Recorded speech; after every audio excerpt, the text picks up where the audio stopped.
Good morning, everybody.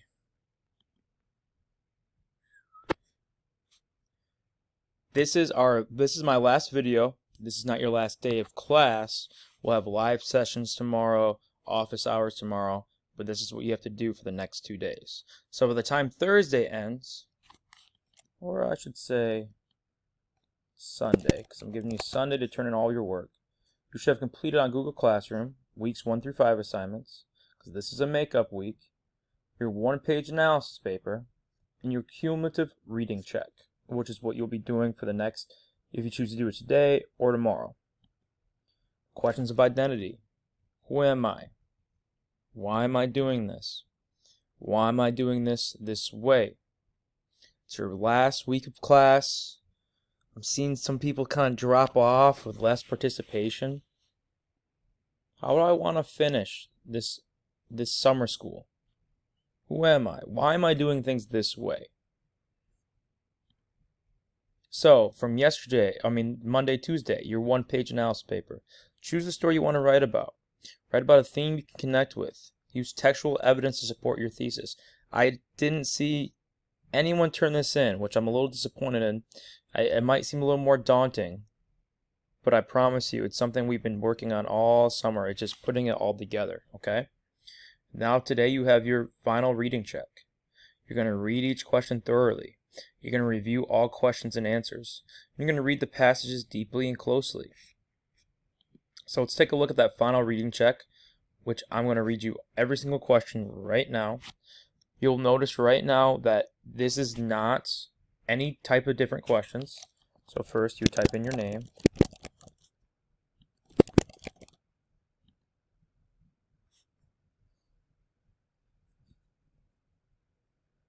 Now, the first section is from All Summer in a Day, the first short story we read. 1,000 Forests, and now it says read the passages and questions below and answer to the best of your ability. 1,000 forests have been crushed under the rain and grown up 1,000 times to be crushed again. This is the way life was forever on the planet Venus. What is the author implying about Venus? That it's a dark and sad place to live? That it's always dark and cold? That they live on a planet a lot different than Earth, or all the above? What can you infer from this question? Margot stood apart from them, from these children who could ever remember a time when there wasn't rain and rain and rain. Why do you believe Margot stood apart from them? Because she hated the other kids? She was at school to show she was not accepted by the other children? She was sick. What can you get from that? As a writer, what do you think he was trying to get across? Which line suggests that the speaker dislikes Margot? She'd better hurry, we'll miss it. Where's the teacher? Speak when you're spoken to. But this is the day the scientists predicted, ... Which one can you imply that someone might not like you? Which statement implies that children feel guilty for leaving Margot? Will it be 7 more years? They could not meet each other's glances. They ran for an hour and did not stop running. Now don't go too far. Which one do you think fits more of, wow, I feel really bad about something I did? For the sake of moving on to the next section, I'm just clicking the first 4 on the top before moving on, so I can go to the next section, which is, thank you, ma'am. Read the passages and questions below and answer to the best of your ability. Not with that face, I could not take you anywhere, said the woman. Here I am trying to get home to cook me a bite to eat, and you snatch my pocketbook. Maybe you ain't been to your supper either, late as it be, have you? There's nobody home at my house, said the boy. What can you infer about his home life? He may not have parents that support and take care of him. He's an orphan. He's lying. He wants to run away. What can you imply? What can you infer? I have done things too which I could not tell you, son. Neither tell God if he didn't know already. Why did the lady say this to the boy? She wanted to brag about her youth, to show that she's made her own mistakes and people can change. She wanted to tell a boy a story. She wanted him to know about her. What is the best answer? Why do you think someone would say that to someone? But the boy took care to sit on the far side of the room where he thought she could easily see him on the corner of her eye if she wanted to. He did not trust the woman not to trust him, and he did not want to be mistrusted now. Why do you think he didn't want to be mistrusted? He didn't like feeling guilty. He felt nervous about being there. He liked the old lady. He wanted to show that he's not a bad kid and he just made a mistake. Now here, take $10 and buy yourself some blue suede shoes. And next time, do not make the mistake of latching onto my pocketbook nor nobody else's. Because shoes come by devilish like that will burn your feet. What does she mean by shoes come by devilish like that will burn your feet? Fancy shoes can make you cocky. She cannot afford her own shoes. When you do something the wrong way, eventually you'll be punished for it. She wants him to get new shoes. What do you think she'd be implying about this? Okay. Again, for the sake of moving on, I'm just clicking the top ones so I can get to the next section, because each question is required.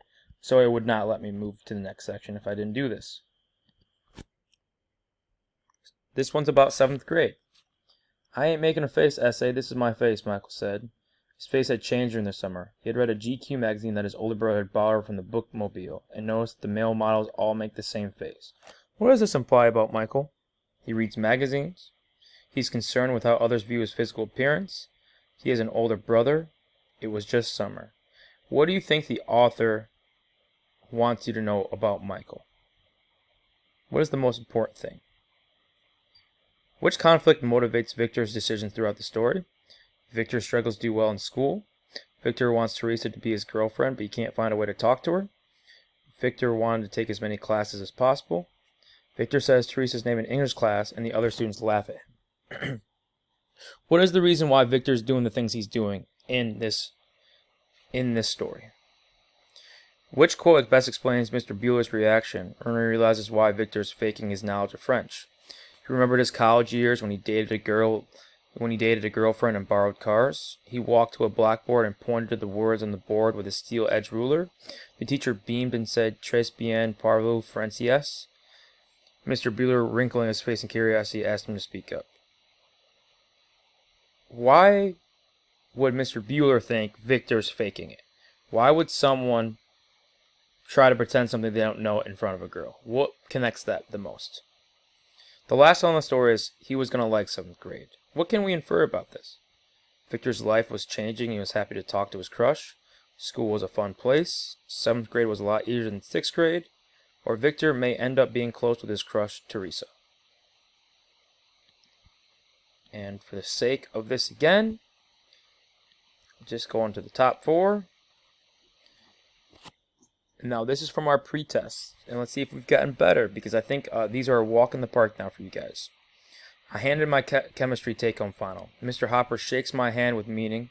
He tries to catch my darting eyes. I brush the hair off my forehead, try staring back.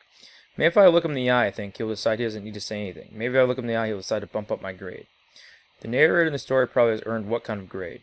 He has earned a 0 because he never did the work, an A, a low score, the top score in the class. Why would he hope that they bump up the grade? Read the passage.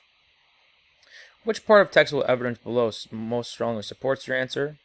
Mr. Hopper shakes my hand with meaning. Maybe if I look him in the eye, he'll decide to bump up my grade. He tries to catch my darting eyes. So again, just going top here. The donkey and the fox have entered into a partnership for their mutual protection. Went out into the forest to hunt.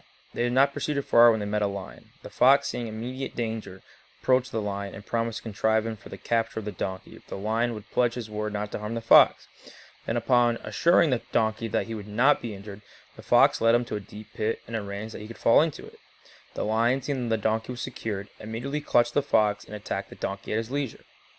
Which of the following best describes the major theme of the text? Betraying a friend can have terrible consequences. Being clever can be more useful than being strong. Friendships made between cowards never last. The desire to survive is strong, but not as strong as friendship.